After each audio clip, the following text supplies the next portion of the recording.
चलो राजा, एक next topic start करें आपका वापस से अपना बेसिक। नमस्कार, आदाब, सत श्री अकाल, केड़ो हाल चाल। ठीक है, this is your economics Guru easy. ठीक है, समझाया था आप लोगों को। ठीक है, made for you, made by you. ठीक है, अपना नेक्स्ट आता है, ये सबसे इंपॉर्टेंट टॉपिक होगा अपना इस सीरीज का भाई, जहां पे दुनिया का हर बच्चा जो 12 दे रहा है वो डर जाता है। Sir aggregate demand, aggregate supply, ठीक है, income, investor, money multiplier, excess demand, deficit demand, आपके chapter 3, chapter 7, chapter 8, chapter 9 macroeconomics है, इसके न्यूमेरिकल्स ही नहीं आते। मैं लिख के दे रहा हूं इस साल ये 3 चैप्टर्स मिला के आपको एक 4 मार्क का थ्योरी क्वेश्चन, एक 4 मार्क का न्यूमेरिकल क्वेश्चन पूछना ही पूछना है, चॉइस ही नहीं आपके पास। पहले बात को समझो, सॉल्व करना है आपका चैप्टर 7, 8, 9 के न्यूमेरिकल्स, मैक्रो इकोनॉमिक्स चैप्टर 7, 8, 9 के न्यूमेरिकल्स, जहां पे एक्सपेक्टेडली 4 मार्क की एक थ्योरी पूछना है उसने एक्सेस डिमांड और डेफिसिट डिमांड के ऊपर। 4 मार्क की थ्योरी कंपलसरी है, एक्सेस डिमांड, डेफिसिट डिमांड के ऊपर 4 मार्क का एक न्यूमेरिकल क्वेश्चन कंपलसरी, जहां पे इक्विलिब्रियम लेवल ऑफ इनकम की बात हो जाएगी। ठीक है, हो सकता है एक आध 1 मार्क्स में एमपीसी एमपीएस पे क्वेश्चन पूछ ले। 9 मार्क्स तो मैंने आपको जबकि बता दिया। 12 मार्क्स का टोटल तीनों चैप्टर्स है, 12 मार्क्स मिला के तीनों चैप्टर्स मिलेंगे, जिसमें से 9 तो मैंने आपको ऐसे इजीली गिनवा दिया। 4 मार्क का एक थ्योरी क्वेश्चन।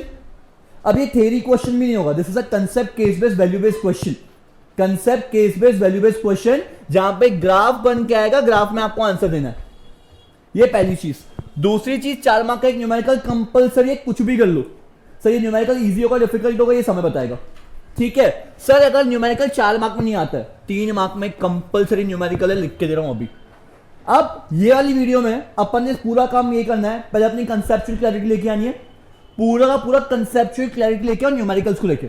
सी बेटा न्यूमेरिकल है, पर या तो ये बात समझो कि मैथ्स के प्रॉब्लम नहीं सॉल्व कर रहे हो। सो प्लस माइनस डिवीजन अपना रखो साइड, सिंपल है। अगर इकोनॉमिक्स वाला कंसेप्ट क्लियर है, मैक्रो का किसी भी टाइप का numerical you can easily solve. Economics की कंसेप्चुअल क्लैरिटी हमेशा प्रिसाइज रखो। अभी अगले वाली स्लाइड में अपन पूरा ये करें भाई कौन से कंसेप्ट यूज करने वाले हैं, पूरे पहले कंसेप्ट समझ लो, एंड कंसेप्ट का सीधा अपना 28 क्वेश्चंस हैं, अपन ने वो सॉल्व करने स्पीड में, फटाक से टाइम नहीं वेस्ट करते हैं, अपन आगे बढ़ते हैं आपकी न्यूमेरिकल्स की ओर। अब भाई ये जो 3 चैप्टर्स है न्यूमेरिकल्स में क्या क्या कंसेप्ट क्लैरिटी चाहिए। आपका पहला क्वेश्चन बनता है aggregate demand, aggregate supply, aggregate demand and aggregate supply. अब एग्रीगेट डिमांड का फॉर्मूला क्या, फटाक से एक बार फॉर्मूला रिवाइज करते हुए, aggregate demand C plus I, बोलो aggregate demand is what, C plus I, aggregate supply C plus S, aggregate demand C plus I, aggregate supply C plus S। दूसरा is Y is equal to C plus S, Y equal to C plus S। Aggregate demand का एक और formula बन सकता है, what is aggregate demand, मैंने आपको समझाया होता। इकोनॉमी डिमांड करती, बोलो हाँ, इकोनॉमी डिमांड करती, इकोनॉमी लोग कितने 2, इकोनॉमी लोग कितने 2, डिमांड कितनी होगी 2, लोग 2, demand 2, consumption expenditure, consumption investment expenditure, consumption expenditure plus investment expenditure, लोग कितने 2 और डिमांड कितनी 2, लोग भी 2 और डिमांड भी 2। सर कंजम्पशन कौन कौन करेगा, पब्लिक और प्राइवेट, कंजम्पशन कौन कौन करेगा, पब्लिक और प्राइवेट, इन्वेस्टमेंट कौन करेगा, पब्लिक और प्राइवेट। तो एडी का आपका एक बेसिक फॉर्मूला होता है 2 सेक्टर इकोनॉमी में। एडी का बेसिक फॉर्मूला क्या है 2 सेक्टर इकोनॉमी में, C प्लस आई। अगर एडी के एक और फॉर्मूला को डिस्कस करोगे, what is the formula of AD, that is C plus I plus G plus X minus M, C plus I plus G plus X minus M। What is AD, consumption plus investment plus government expenditure plus net exports. ये आपको एक formula याद रखना है, ठीक है, C plus I plus G plus X minus M। और आपका एक और फॉर्मूला क्या होगा, एडी का C प्लस आई। दूसरा आपका बनता है AS, that is C plus S, AS equal to आपका C प्लस S। यहां तक बात ध्यान में रहेगी, ठीक है। इसके बाद अगर आपको और इसमें न्यूमेरिकल लॉजिक डिस्कस करना है, तो मैं हमेशा आपको एक चीज बेसिक जो आपको इसमें याद रखनी, क्या याद रखोगे sir, y is equal to C plus S, क्या y is equal to C plus S, any change in y will lead to change in C plus change in S, any change in y will lead to a change in C plus change in S। अब भाई sir y में change आएगा तो C में भी change आएगा और S में भी चेंज आएगा, तो इसी के ऊपर कंसेप्ट बेस्ड है, इसी पर क्या बेस्ड है, कंसेप्ट बेस्ड, इसको हम क्या बोलते हैं, प्रोपेंसिटी। क्या बोलते हैं आप उसको, प्रोपेंसिटी। क्या बोलोगे इसको, प्रोपेंसिटी। बड़ा प्रोपेंसिटी का मतलब क्या होता है, in a proportion to, what is propensity, in a proportion to. What is propensity बाबू, in a proportion to. What is propensity, ठीक है, व्हाट इज प्रोपेंसिटी बेटा, इन अ प्रोपोर्शन टू। अब प्रोपेंसिटी होगी, अब प्रोपेंसिटी में क्या है, प्रोपेंसिटी में आपके पास 2 पार्ट्स हैं, एक होती है आपकी कंजम्पशन प्रोपेंसिटी, क्या आपकी होगी सेविंग प्रोपेंसिटी, ठीक है। प्रोपेंसिटी में आपके पास 2 part, consumption propensity and saving propensity, consumption propensity and saving propensity. अब कंजम्पशन प्रोपेंसिटी में आपके पास दो पार्ट आते हैं, एक आएगा आपका एपीसी, एक आएगा आपका एमपीसी। सेविंग में आपके पास दो पार्ट, एक आएगा आपका एपीएस और एक आएगा आपका एमपीएस। सर ये एपीएस का, ये एमपीएस का, ये एपीसी का, एमपीएस की, ठीक है। एपीसी मतलब क्या, आपने एक गिवन लेवल ऑफ इनकम पे कितना कंज्यूम किया, आपने गिवन लेवल ऑफ इनकम पे क्या किया, कितना कंज्यूम किया। तो फॉर्मूला क्या बनता है, formula is what, C by Y, बड़ा फॉर्मूला इज व्हाट आपका सी बाय वाई। एक एमपीसी की बात होती है, MPC is what, marginal propensity to consume. What is MPC, marginal propensity to consume. Extra income पे कितना एक्स्ट्रा खाया, that is what change in C by change in Y, that is what change in C by change in Y. एक होता है आपका APS, आपने given level of income पे कितना सेव किया, this your S by Y. एक होगा आपका एमपीएस, एमपीएस में क्या होगा sir, change in S by change in Y, बरोबर है। आपको ये बेसिक कंसेप्ट और याद रखना, क्या APC, MPC, APS, MPS, APC C by Y, MPC change in C by change in Y, APS S by Y, MPS change in S by change in Y. अब इस पे और थोड़ी सी कंसेप्चुअल क्लैरिटी देता हूं, जिसको हम बोलते हैं relationship of APC and MPC, ठीक है। रिलेशनशिप की बात कर लेते हैं, ये दोनों का अलग से रिलेशनशिप बनता है, ठीक है। कौन सा, relationship of APC and APS. आपका दूसरा बनेगा relationship, relationship of MPC and MPS. Sir इसमें कुछ एक्सपेक्ट कर सकते हैं, हाँ। सिर्फ इतने कंसेप्ट के ऊपर आ जाओ, इतने कंसेप्ट के ऊपर एक 1 मार्कर, एक 3 मार्क का क्वेश्चन, सिर्फ इतने कंसेप्ट के ऊपर 1 मार्कर और 3 मार्क का क्वेश्चन एक्सपेक्ट कर सकते हो।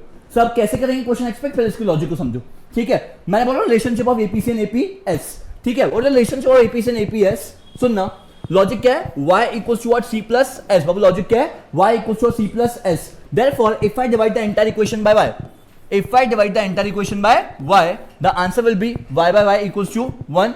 c by y क्या होता है आपका, c by y is what, apc, and s by y is आपका aps।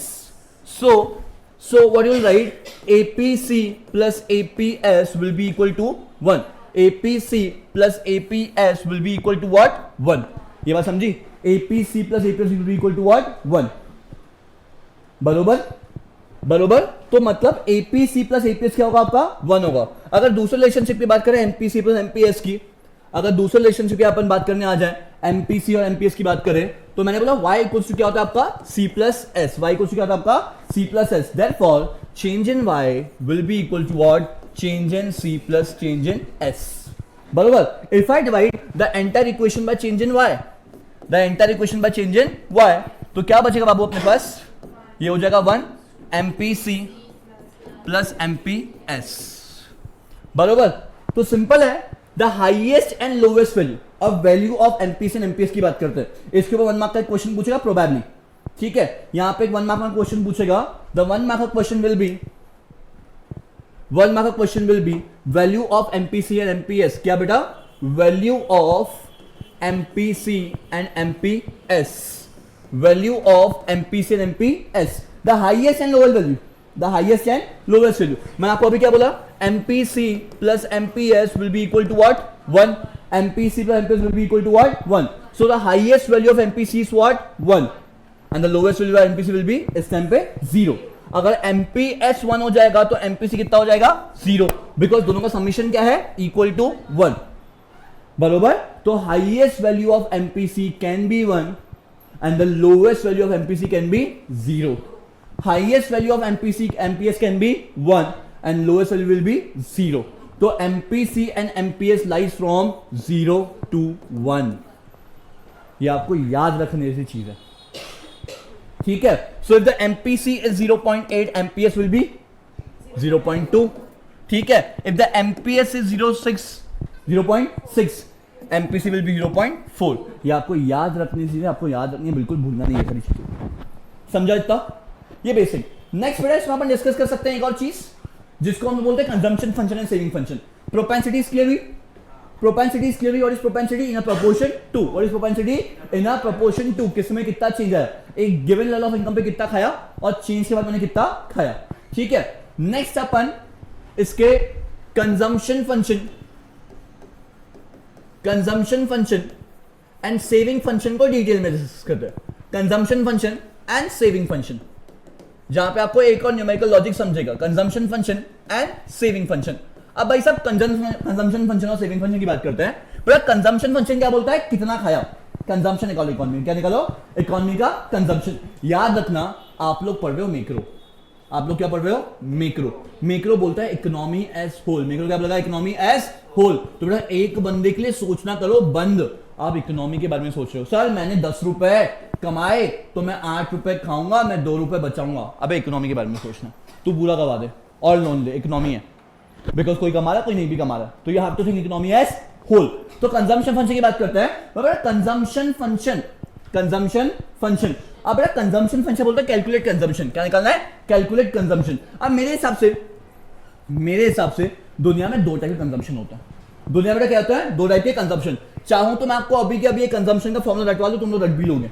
भाई लॉजिक क्या है, लॉजिक समझना पड़ेगा, अगर एग्जाम में कुछ उल्टा फुलटा तो मैं उसको आंसर कर पाऊं। लॉजिक क्या है, मैं इकोनॉमी का क्या निकालो, कंजम्पशन निकालो, क्या निकालो, इकोनॉमी का कंजम्पशन। अब से कंजम्पशन 2 टाइप्स के होता है, एक इनकम का, एक बिना इनकम का, एक इनकम का और एक बिना इनकम का। इनकम है तो कंजम्पशन कर लो, हाँ इनकम में क्या होगा, कंजम्पशन, और इनकम नहीं है तो भी कंजम्पशन होगा, जिसको हम क्या बोलते हैं, ऑटोनॉमस कंजम्पशन। तो सिंपल है, C is equals to consumption is equals to कौन सा कंजम्पशन, बिना इनकम का, मतलब C बार प्लस कर लो, पहले क्या लिखना है, C बार। और एक ऐसा कंजम्पशन है जो इनकम के हिसाब से बदलेगा, मतलब अगर जो इनकम के हिसाब से कंजम्पशन बदले, इसको हम लोग क्या बोलते हैं, MPC, change in consumption due to change in income. तो बाजू में प्लस कर लिया B, consumption function, this is linear equation. ये कौन सी इक्वेशन है, लीनियर। तो यहाँ पे अपन MPC ने क्या लिखा है, यहाँ पे B, तो यहाँ पे B stands for MPC and this will be multiply by Y obviously,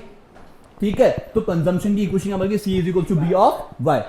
उसके बाद अपन बात करें सेविंग की, इसी का उल्टा क्या, सेविंग। जब बड़े इंसान सेविंग करता है, ठीक है, अब मैंने सर पे लोन लिया, जब मेरे पास इनकम नहीं थी, जब मेरे पास क्या नहीं थी, इनकम नहीं थी, तो मैंने खाने के लिए क्या लिया था, लोन लिया था, दैट इज ऑटोनॉमस कंजम्पशन। अब अगर पैसे आएंगे तो पैसे वापस लौटाऊंगा, सर कितने लौटाऊंगा, जितना आपने लोन लिया, तो लोन कितना लिया था, ऑटोनॉमस कंजम्पशन, तो रिटर्न भी कितना करूंगा, ऑटोनॉमस कंजम्पशन। अगर MPC plus MPS equal to 1 होता है और MPC मतलब B होता है, सुनना क्या बोल रहा हूं, MPC मतलब क्या हो गया, B plus MPS equals to 1, तो what about MPS 1 minus B। तो सेविंग की इक्वेशन क्या होगी, C bar is equals to 1 minus B of Y, 1 minus B of Y। दोनों की इक्वेशन हमने कैसे डिराइव किए हैं, ठीक है, 1 माइनस B ऑफ Y। तो C is equal to C bar B of Y और S is equal to minus C bar 1 minus B of Y। If B is MPC, if B is what, MPC, 1 minus B is MPS. B is what, MPC, 1 minus B is what, MPS. If the MPC is 0.8, Babu, if the MPC is 0.8, if the MPC is 0.8, what about MPS 0.2? If this is 0.6, this will be 0.4 because MPC plus MPS will be equal to 1. अब एक equation solve कर लेंगे यहीं पे, एक basic question solve करना है consumption का और सेविंग का, ठीक है। अपन को C दिया हुआ है, क्या दिया अपन को, C is equals to 40 plus 0.8 of 1000 कर लेता हूं उसको, 0.8 of 1000, 40 is equal to 0.8 of 1000। Calculate consumption, क्या हो जाएगा, 40 प्लस 0.8 2000 कितना होता है बेटा, 800 है ना, 800, तो कितना हो जाएगा, 840 करोड़। मान लेते क्या दिया हुआ था, करोड़ दिया हुआ था। उसके बाद में आपको सेविंग निकालो, क्या निकालो, सेविंग, कंजम्पशन का क्या निकालो, सेविंग। तो आप लोग सेविंग के लिए 2 फॉर्मूला यूज कर सकते हो, सेविंग के लिए आप 2 फॉर्मूला यूज करो, कौन सा, S is equals to Y minus C, S equals to what, Y minus C। S नहीं है, Y है आपके पास, हाँ Y कितना था, 1000, C आ गया आपके पास कितना, 840, कितना आ जाएगा, 160 करोड़।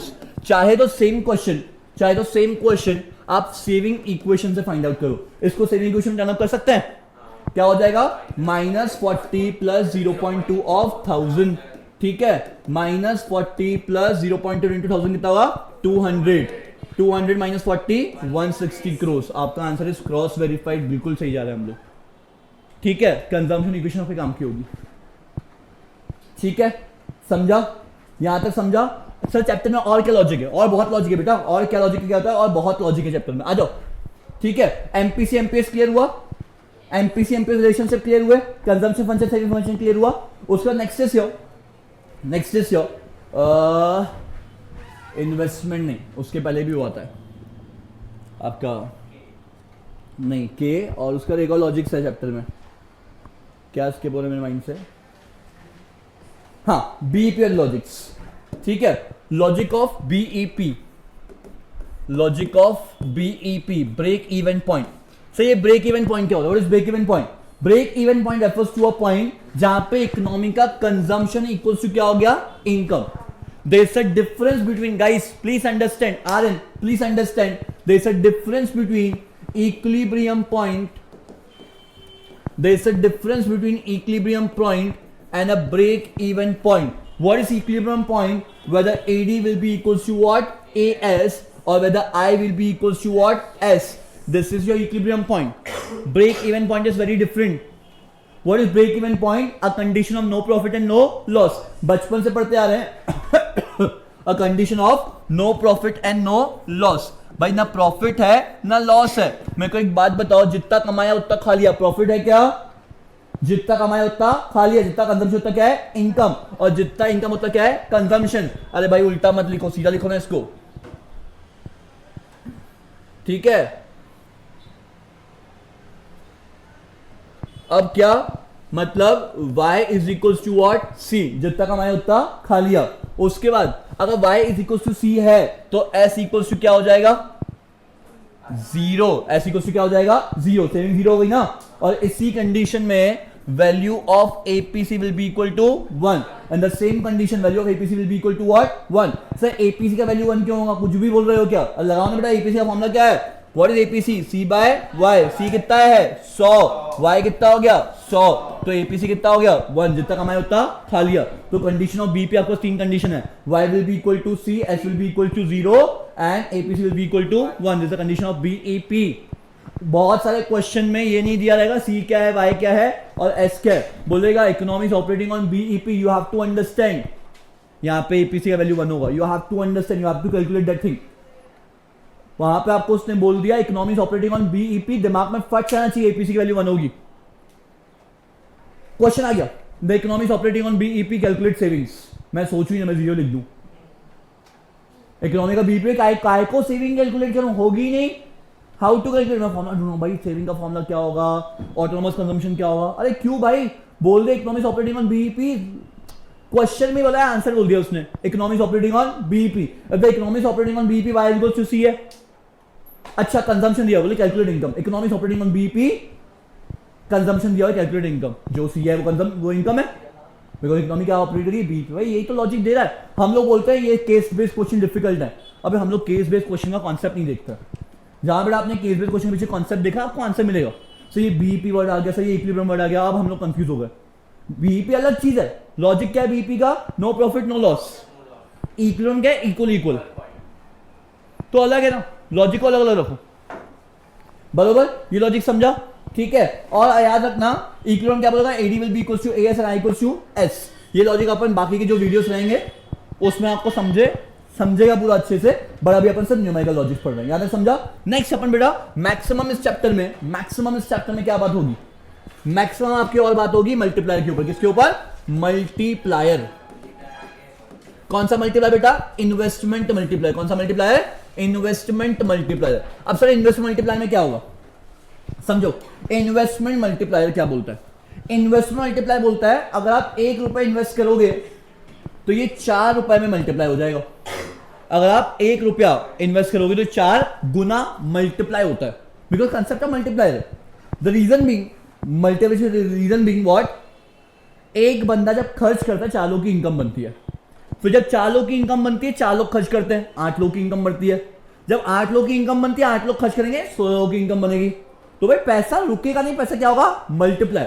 अगर मनोज ने XYZ अकादमी बनाने में 1 लाख रुपए लगाया तो ये 1 लाख रुपए 10 जनों में बटे थे। जब ये 1 लाख रुपए 10 जनों में बटे थे ना, तो ये 10 लोग जब पैसे मिले उन्होंने और मार्केट में और पैसे घुमाए। जब वो 20 में बटे और पैसे घुमाए तो 1 लाख रुपए का 20 लाख रुपए इकोनॉमी में बना लिया। तो रिटर्न कितना है? 20 टाइम्स। रिटर्न कितना है? तो उसी टाइम्स को कैलकुलेट करना मतलब इन्वेस्टमेंट मल्टीप्लायर। कितने बार मेरा 1 लाख रुपए मल्टीप्लाई हुआ, is called investment multiplier. How much time your investment is multiplied, how much calculate करना है इस इन्वेस्टमेंट मल्टीप्लायर. समझा क्या? कितना मल्टीप्लाई ये कैलकुलेट करना, कितनी बार मल्टीप्लाई हुआ. 1,00,000 4,00,000 बन गए. कितनी बार मल्टीप्लाई हुआ? 4 बार. 10,00,000 बन गए. कितनी बार हुआ? 10 बार. इस हाउ मच को कैलकुलेट करना मतलब क्या? मल्टीप्लायर. समझा? How much times. समझा? It is called investment multiplier. अब भाई सर इन्वेस्टमेंट मल्टीप्लायर क्या बोलता है?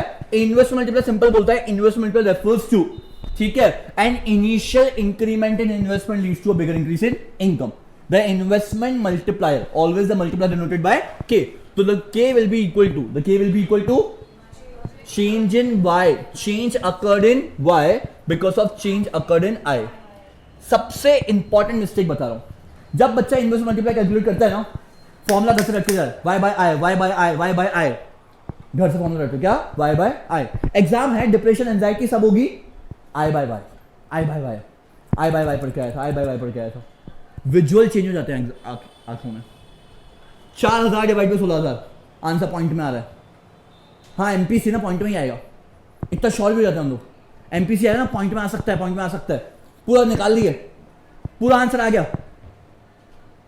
और बढ़िया मेरा आंसर 200 करोड़ आया है और पूरे गांव का 400 करोड़. मैं सबसे पूछ रहा हूँ अरे आंसर 200 आया, आंसर 200 आया, आंसर 200 आया. किसी होशियार आदमी को 400 करोड़ आंसर आया और मेरी 4 मार्क्स की उम्मीद वहीं छूट जाती है. मैं घर से पढ़ के आया हूँ y बाय आई होता है, y बाय आई होता है. एग्जाम में i by y, i by y. वो विजुअल्स भी i बाय y के आ रहा है.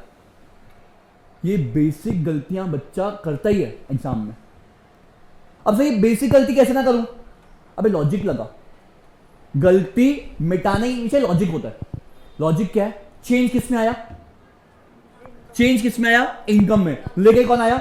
इन्वेस्टमेंट. तो जो लेके आता है वो नीचे होता है, जिसमें आता है वो ऊपर होता है. Change in income brought by investment. Change in income brought by investment. Investment income लेके आए, इनकम इन्वेस्टमेंट नहीं. तो change in income brought by investment. तो इनकम ऊपर, इन्वेस्टमेंट नीचे. एग्जाम में एंजाइटी होगी, करोगे ये सब. बचना है लॉजिक से. बरोबर. मैंने बोला मैंने इन्वेस्ट कितना किया? मैंने इन्वेस्ट किया 4,000 और बन गया कितने? 16. तो कितनी बार मल्टीप्लाई हुआ बेटा? 4 बार. तो value of K will be equal to 4. The value of K will be equal to what? 4. समझा क्या? आपका ये first logic, first formula for investment multiplier. समझा क्या? Change in y by change in i. i by y बोलना ही नहीं मेरे सामने, ठीक है? Change in y by change in i. अब सर इसके और फॉर्मूला हो सकते हैं? हाँ बिल्कुल हो सकते हैं. लॉजिक देता हूं इसके ऊपर, और फॉर्मूला लॉजिक देता हूं. बोलो. y इक्वल्स टू क्या होता है? c plus S. y equals to क्या होता है? y इक्वल्स टू क्या होता है? c plus S. Let's consider economy is in equilibrium. Economy is in what? Equilibrium condition. In the case of equilibrium condition, I equals to what? S. I will be equals to what? S. So, can I write it as y will be equals to c plus I? Can I write it as y equals to c plus I? Because economy is in equilibrium with the I equals to S. Can I write it as change in y will be equal to change in c plus change in I? Yes, 110%. If I do entire equation divided by change in y, y by y, y by y 1, y by y कितना होता है? 1. Change in C by change in y कितना होता है sir? MPC. Change in C by change in y कितना होगा? MPC. Change in i by change in y होता है क्या? Change in i by change in y by change in i होता है, बट i बाय y नहीं होता. y bye i होता है बट i बाय y नहीं होता. तो क्या करेंगे? Plus 1 by 1 upon k. है ना? क्या हो जाएगा इसका? 1 अपॉन k. बिकॉज k का मतलब क्या होता है? k क्या होता है? Change in y by change in i. क्या होता है? Change in y by change in i. यहां उल्टा दिया हुआ है तो अपने क्या किया? 1 अपॉन k. अगर इसको थोड़ा और शॉर्ट करोगे, रेसिप्रोकल कर लिया तो क्या हो गया? 1 बाय k. अगर भाई इसको थोड़ा और शॉर्ट करेंगे क्या बन जाएगा? k is equals to 1 upon 1 minus MPC. k is 1 upon 1 minus MPC. अच्छा, what is 1 minus MPC? MPS. तो k का एक और formula, k is 1 upon MPS. समझा? अब एग्जाम में क्या होगा? एग्जाम में क्या होगा? पता क्या होगा? इसके ऊपर 3 मार्क का क्वेश्चन, 3 मार्क का बहुत जबरदस्त क्वेश्चन. ठीक है? Question will be the value of MPC 0.8, find out k. ये तो 1 मार्क का क्वेश्चन है. Value of MP 0.8, find out k. 1 mark का. कैसे करोगे? k is equals to 1 upon 1 minus MPC. 1 upon 1 minus 0.8, 1 upon 0.2 क्या होगा? 1 ज़ा 5, के वैल्यू कितनी आ गई? 5. इसी का extension, the value of k 0.8, the value of mp 0.8. ठीक है, कैलकुलेट k एंड आपको y दिया हुआ है, y था 1000 crore. Calculate i, calculate what? i, 3 mark में. अब कैलकुलेट i कैसे? अच्छा k की वैल्यू आ गई. ठीक है, तो इसको कंटिन्यू करते हैं. k इज इक्वल्स टू, एक और फॉर्मूला है अपने पास, कौन सा? Change in y by change in i. k की वैल्यू कितनी है? 5. y कितना है अपने पास? 1000. i निकालना है, x मान लेते हैं. ठीक है, x is equals to 1000 by 5 कितना होगा? 200 करोड़. प्रूफ करूं? प्रूफ करूं? इन्वेस्टमेंट कितना किया? 200 करोड़. कितनी बार मल्टीप्लाई हुआ था? 5 बार. अगर 200 को 5 बार मल्टीप्लाई करो तो इनकम कितनी बनेगी? देखो क्वेश्चन में आया 1000 करोड़. प्रूवन, बिल्कुल टेक्निक प्रूवन है. लॉजिक लगाया मैंने कुछ और किया ही. मैं लॉजिक लगाते गए, आंसर आते गए. तो this are the important logic you should remember for AD AS वाले लॉजिक्स के लिए. चैप्टर 7, 8, 9 इतने ही इंपॉर्टेंट लॉजिक्स है. इतने इंपॉर्टेंट आपको लॉजिक याद रह गए, any kind of numerical question you are able to answer. मैं लिख के दे सकता हूं. इतना ही लॉजिक, इसके ऊपर एक भी लॉजिक नहीं है पूरे चैप्टर में. एक और नेक्स्ट वीडियो रिकॉर्ड करता है जिसमें हम सिर्फ न्यूमेरिकल सॉल्व करेंगे. यहां से समझा पूरा? बिल्कुल क्लियर है. अब numerical solving will be very easy for us. तो मिलते हैं अपन नेक्स्ट वीडियो में जहां पर हम क्या सॉल्व करेंगे? न्यूमेरिकल्स. लॉजिक इज डन, सीधा भी सॉल्विंग पे आते हैं.